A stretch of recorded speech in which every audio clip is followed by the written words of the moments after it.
motivations entirely different from a soldier's.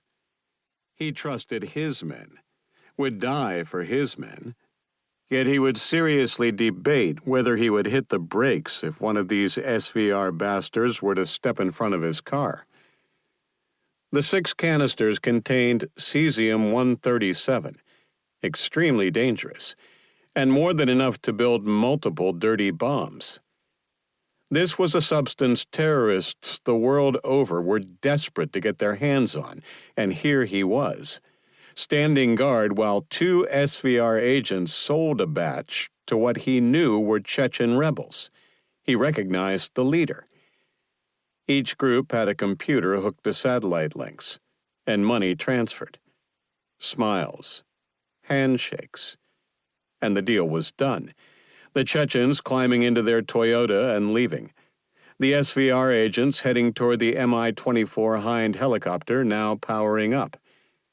He could hold his tongue no longer. "I assume we're now going to stop them?" The lead SVR agent, his name never provided, looked at him with a bemused expression. "Why would we want to do that?" "Because we just sold terrorists nuclear materials." Any humor disappeared, the man's eyes boring into Chernov's as he stepped closer. "You are mistaken as to what you saw. Do you understand me?"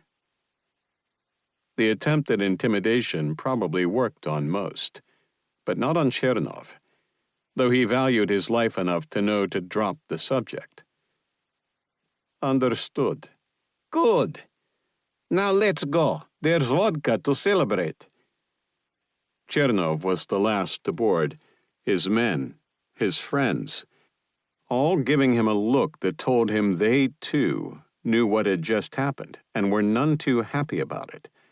But this was the new Russia, same as the old Russia, and those that questioned the KGB, or the SVR, might just live long enough to regret it.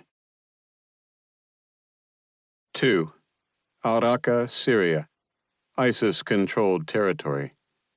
Malouf stood, hands clasped behind his back, a keffiyeh covering his face, his eyes squinting against the harsh sun of the Syrian midday. Safar stood on the other side of the door, a devout Sunni Muslim and longtime member of ISIS.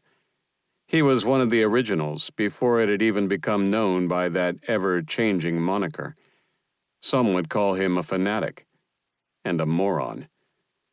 Safar wasn't intelligent, which is why he continued to be a foot soldier, though now given the honor of guarding the Caliph himself, the leader of ISIS, a man few knew even existed.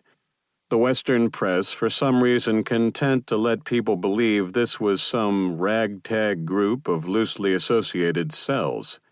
Instead, it was a well-organized group with a clear organizational structure, which made it far more formidable than anything preceding it. It had taken Malouf 6 months to gain his position, distinguishing himself in battle, using his brains and training to get noticed. And when offered a promotion, he had declined. "Rank means nothing to me. I serve Allah, and I can think of no better way than to protect the Caliph." His commander had smiled. "So you want to be on his personal guard?" He nodded. His commander's eyes narrowed. "You wouldn't be trying to get yourself away from the front, would you?" Malouf laughed, his commander joining in. "No, I don't think anyone would accuse you of that." And arrangements had been made. He had met the man, their supreme leader. He wasn't what he had expected. Rather unassuming, fairly quiet considering the amount of blood spilled under his orders. But that was neither here nor there. The man had a mission, one handed down to him since the Archangel Gabriel delivered the words of the Quran to Muhammad so many centuries before: the global caliphate. The caliphate had now been re-established after collapsing post-World War I. The previous had been massive at one point, extending